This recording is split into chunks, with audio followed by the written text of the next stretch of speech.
sécurité, il vient se visser sur l'entrée d'eau froide. Alors par contre, c'est un petit peu bizarre parce que notre trépied, il y a un truc où c'est marqué côté mur, donc c'est la partie qui est censée aller contre le mur. Et en fait, le problème, c'est que quand on met cette partie vraiment face au mur, et ben du coup, le plastique ici au coin, il gêne et on n'arrive plus à visser le groupe de sécurité sur le pas de vis de l'eau froide. Et dans le paquet, il y a un raccord diélectrique qui est fourni. La pièce qui est là, c'est le raccord diélectrique. Et en fait, normalement, le raccord diélectrique, bon, c'est mieux d'en mettre des deux côtés, mais s'il faut en mettre qu'un, c'est plutôt sur l'eau chaude. Et sauf que si on le met pas ici, en gros, on peut pas visser le groupe de sécurité. Et du coup, on a tourné un petit peu le trépied, on l'a mis un peu en biais pour arriver à ce que ça passe pile poil dans la partie coupée là, du trépied. Mais sauf que après, même une fois qu'on a réussi à le rentrer, et ben là, on doit venir visser le flexible pour raccorder avec notre arrivée d'eau. Et en fait, ça passe plus non plus. Donc c'est un peu mal foutu. Du coup, on va être obligé de racheter un raccord diélectrique pour mettre aussi sur l'eau froide. Et comme ça abaisse un peu le groupe de sécurité. Et du coup, ça permet que tout puisse se visser parce que c'est un peu plus bas et le plastique du coin ici ne gêne plus. Toujours des petites complications. Puis il va aussi falloir qu'on aille acheter un petit manchon de réduction comme celui qu'on avait utilisé sur le petit ballon. Parce qu'on a beau avoir 150 000 raccords, il nous manque toujours celui qu'il faut.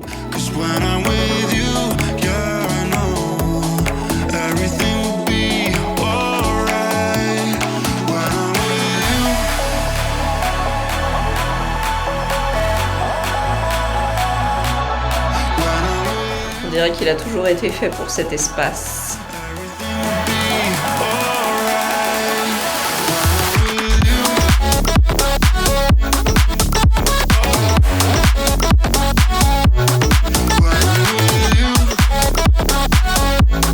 Donc, on est allé racheter un raccord diélectrique assez haut. Donc, on l'a mis ici sur l'eau chaude. Donc, comme ça, on a utilisé celui qui était donné avec le ballon sur l'eau froide. On a pu raccorder, comme je vous disais, notre groupe de sécurité hier soir. Et donc, avec le nouveau raccord diélectrique, comme ça, les deux ont un raccord diélectrique. Et on a fait tout notre raccordement à blanc pour être sûr que tout fonctionne, aussi bien au niveau des arrivées d'eau, donc eau chaude, eau froide, et que au niveau des évacuations. Donc là, au fond, c'est l'évacuation, vous savez, la soupape d'air, là. Si jamais on a un trop gros appel d'air dans les tuyaux, donc ça permet d'aspirer l'air ici, pour éviter le désiphonnage de nos siphons, du reste de notre circuit d'évacuation. Donc on a mis ça au cas où. Et du coup, ici, c'est l'évacuation du ballon. Donc, tac, tac, tac, tac. Ok, là, on est bien. On a fait exactement comme ce qu'on avait fait sur le petit ballon, c'est-à-dire que ici, l'évacuation du ballon, elle est raccordée sur un tuyau en 32 qui est lui-même mis dans un petit manchon et raccordé sur notre évac de 40. Bon, j'arrive pas à le remettre, mais vous avez compris, voilà. Et ici, par contre, on a fait directement, en fait, l'embout, là, avec l'écrou prisonnier. Écrou prisonnier, j'aime trop ce nom. Donc les écrous prisonniers, en fait, on choisit la taille qu'on veut. C'est-à-dire que ça, c'est des petits embouts qu'on achète directement comme ça et qu'on vient souder au tuyau en cuivre. Et en fait, donc on achète l'embout avec tuyau de 14, puisque 14 c'est la taille de nos tuyaux sur notre circuit. Et par contre, la taille de l'écrou, ils en vendent aussi bien sur tuyau de 14, de toutes les tailles, donc en 12-17, en 15-21 et en 20-27. Donc pour le ballon, c'est des écrous en 20-27. Donc on a mis directement l'écrou prisonnier en 20-27 ici au niveau de notre circuit, la fin de notre circuit. Et après, comme ça, on a juste à acheter directement les flexibles en 20-27. Donc un côté femelle qui vient se visser au raccord diélectrique et tac, au groupe de sécurité ici. Et de l'autre côté, raccord mâle qui va venir pouvoir se visser directement dans l'écrou prisonnier en 20-27. C'est plus simple comme ça parce que si on met du 15-21 ici, c'est ce qu'on avait eu la dernière fois, on est obligé de rajouter un mamelon pour mettre entre les deux pour faire l'adaptateur en fait entre ça en 20-27 et ça en 15-21. Parce que en fait, on n'arrive pas à trouver des flexibles qui soient directement avec les bonnes têtes, aussi bien que ce soit mâle-femelle ou la bonne taille de raccord. Bref, donc tout ça c'est à blanc, il n'y a rien qui est raccordé, il n'y a rien qui est en eau et tout ça. Maintenant on va pouvoir tout enlever, faire toutes nos finitions, donc percer derrière là les trous et installer nos goujons pour le ballon, bien finir tac tac tac nos passages d'électricité, sertir nos tuyaux parce que rien n'est serti, faire les dernières soudures et tout ça, coller nos évacs. Et puis après, on pourra installer définitivement le ballon. Ah oui, et il faut aussi que je peigne, enfin au moins que je sous-couche le côté de ce mur-là, parce que là, c'est que l'enduit. Et par contre, le mur qui est derrière là, c'est l'ancien mur, donc ça avait été déjà peint, ça c'est peint, mais il faut le nettoyer quand même parce que c'est tout crado. Et ça on laisse en stand-by pour l'instant, mais en tout cas je vais sous-coucher au moins ici. Et comme ça, il sera dans un petit coin propre.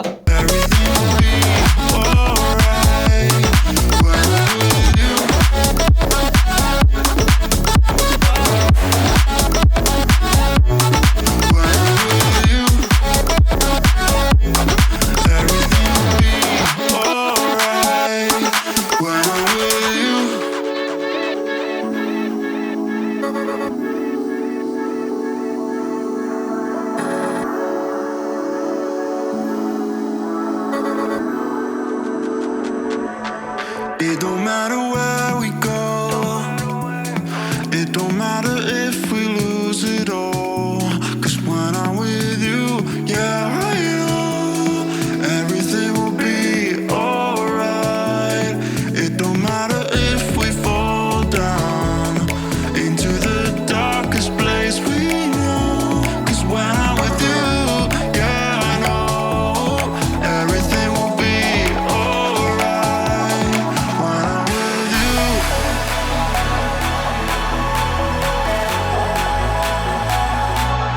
When I'm with you, everything will be alright. When I'm with you.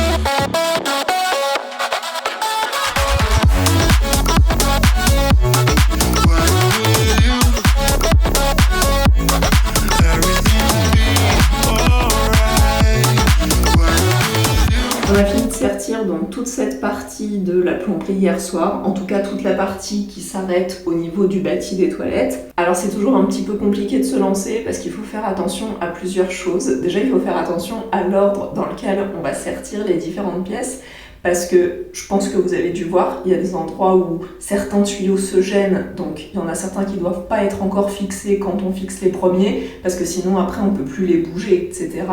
Donc ça c'est la première chose. La deuxième chose, c'est qu'il faut que les pièces soient bien enfoncées les unes dans les autres pour être sûr que le sertissage se fasse bien et qu'on n'ait pas de problème de fuite. Et la troisième chose, c'est de faire bien attention à quel circuit appartient chaque pièce, parce qu'on a des grands bouts de tuyaux comme ceux qui sont là derrière. Et en fait, quand on les démonte, il faut bien faire attention à conserver l'ordre des pièces et de conserver les bons tuyaux pour le bon circuit. Nous, clairement, on a certains tuyaux qui étaient plus courts sur l'eau chaude que pour l'eau froide et inversement, donc il faut les repérer. Moi, j'utilise des petits marqueurs, donc j'ai un marqueur rouge pour l'eau chaude, un marqueur bleu pour l'eau froide, et comme ça, je sais où retourne chaque pièce et chaque bout de tuyau, si ça appartient à l'eau chaude ou à l'eau froide, et c'est un petit peu plus facile de s'y retrouver comme ça. Donc tout ça, tac tac tac tac tac tac, tac tac tac, tac tac tac tac tac, c'est serti, et après il nous restera à terminer cette zone-là, mais là bon, on a accès puisqu'on peut venir imbriquer les tuyaux dans ce sens-là, on a la marge de travailler ici, bon enfin pas en ce moment parce que du coup on a mis le ballon ici, d'ailleurs ça permet de voir, parce que c'est plus ou moins l'emplacement de la machine à laver, donc du coup ça permet de voir l'encombrement que ça va prendre dans la pièce. Bon bien sûr ça va monter plus haut, mais en gros voilà, ça fait ça. Et vraiment, on l'a calé contre le mur et ça vient se positionner quasiment au niveau de mes marquages. Donc ça nous permet d'avoir un bon aperçu. Et je vous montre, hop, ce que ça donne de l'autre côté quand on entre dans la pièce. Donc, tac, voilà, ça donne ça en termes d'encombrement. Et puis bon, bah, les toilettes, ils seront un peu plus reculés parce que là, ils avancent à cause de tout ça, mais ils seront collés au bâti. Et puis donc derrière, ça sera fermé, donc la pièce, on n'aura pas autant de profondeur. Mais bon, ça reste des toilettes, qu'on n'a pas besoin de beaucoup d'espace à cet endroit-là. Mais en tout cas, voilà, ça permet de se rendre compte ici qu'on aura donc ce meuble qui va avancer comme ça.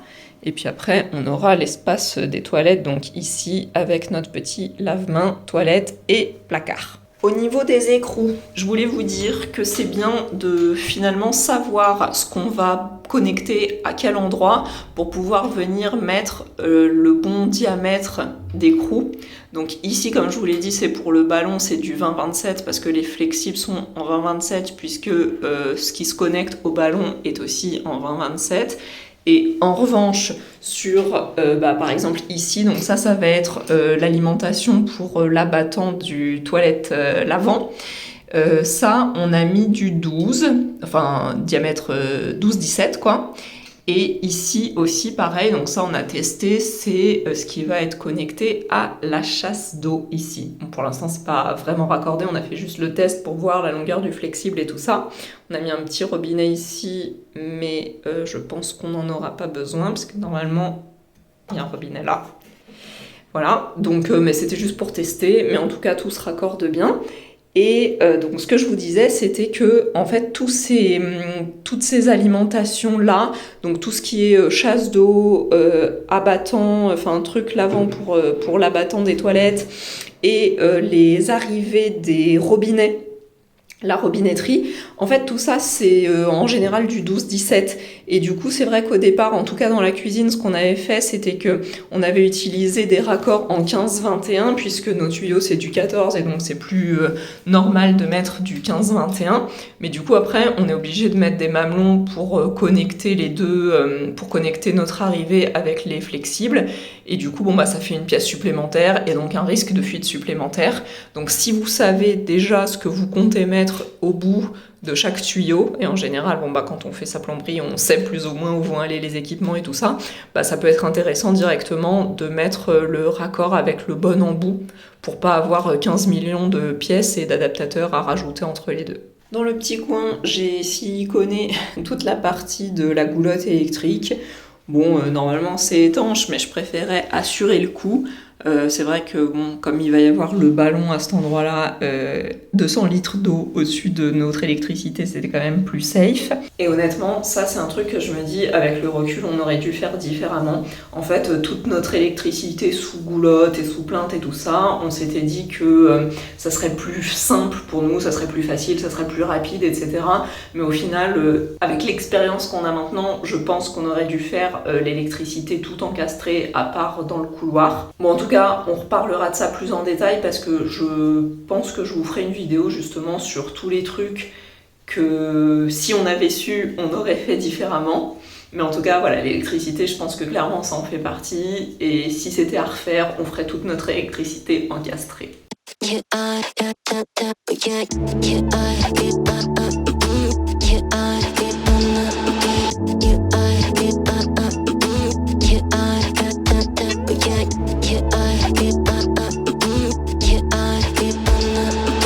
C'est toujours pas ouf, mais c'est déjà un peu plus propre. J'ai pas envie de m'embêter plus que ça pour ici. Les évacs, elles sont pas raccordées parce que je préfère les coller une fois qu'on aura installé le trépied et tout ça. Parce que comme c'est tellement serré et c'est tellement juste, je préfère aller passer la main en dessous et coller en dessous plutôt que de risquer qu'après le trépied ne place plus et qu'on soit embêté pour positionner le ballon. C'est l'heure de mettre le ballon!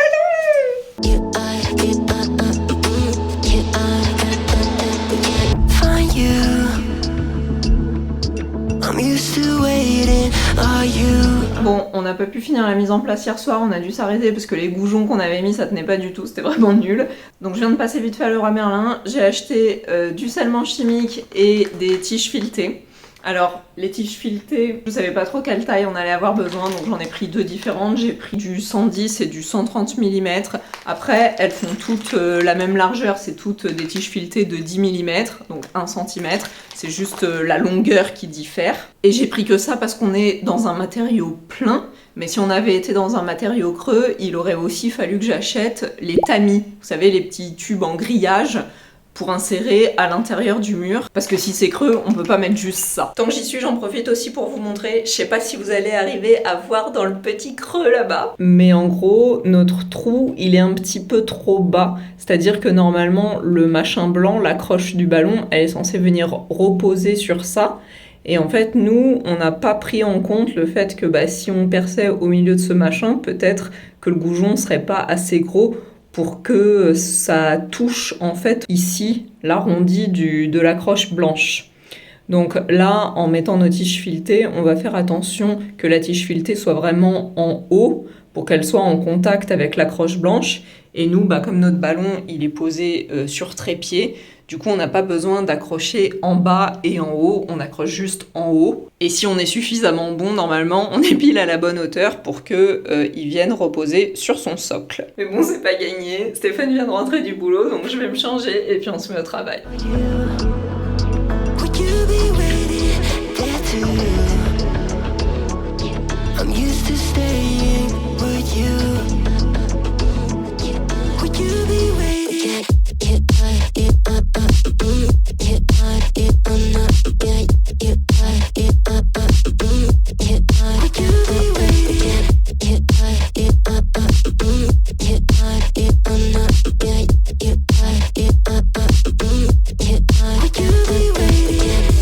Voilà, donc les raccords ont été faits sous le ballon. Alors on a dû inverser les deux raccordis électriques, l'eau chaude et l'eau froide, enfin celui qu'on avait acheté à CDO et celui qui était fourni avec le ballon, parce qu'en fait on avait le même problème que sur le petit ballon qu'on a mis dans la salle de bain, c'est-à-dire que le raccordi électrique qui était fourni avec le ballon, il était trop court et pour rentrer dans le groupe de sécurité, il allait pas embuter et on allait soit avoir besoin de rajouter un mamelon entre les deux, soit avoir à nouveau des écoulements, enfin des gouttes d'eau qui allaient sortir et tout ça, donc bref, on n'avait pas envie de risquer le truc, donc on a dû inverser.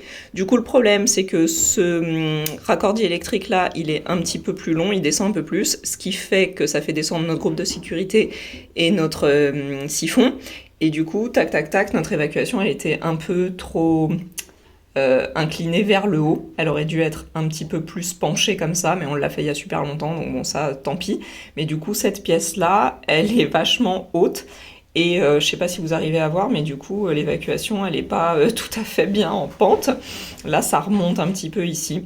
Donc je pense qu'on va être obligé de retravailler cette zone-là, de mettre peut-être des petits raccords qui vont un peu plus à l'horizontale comme ça, et puis de refaire un truc là pour que ce soit mieux. Toujours des petites complications, mais sinon voilà. Et du coup de ce côté-là, le raccordi électrique, il vient s'imbriquer directement à la bonne hauteur dans le flexible. Donc là, il n'y a pas de souci, il est fait pour. Après, bon, nous on raccorde avec des flexibles, c'est la méthode facile. Les vrais plombiers, évidemment, ils seraient venus avec leurs tuyaux en cuivre jusqu'au niveau du ballon. I'm used to waiting. Are you? Would you be waiting there too? I'm used to staying. Would you? Would you be waiting? De ce côté-là, Stéphane a fini de faire la préparation des tuyaux de cuivre. Donc on a finalement changé d'avis, on avait plein de petits tuyaux qui passaient dans tous les sens, qui se passaient dessus, qui se passaient en dessous, etc. Donc finalement on a trouvé une méthode pour que ce soit un petit peu plus linéaire. Et du coup ça a dégagé ce bout-là. Et ça, on va pouvoir faire du map et venir le réparer. En tout cas, la partie basse, parce qu'après, la partie haute, on a encore l'ancien tuyau avec l'arrivée d'eau qui est fixé là. Donc ça, on le fera, je pense, au moment où on mettra ce circuit-là, le vrai circuit, en eau. Et comme ça, on pourra complètement et définitivement retirer ce tuyau et venir finir tout le mur ici.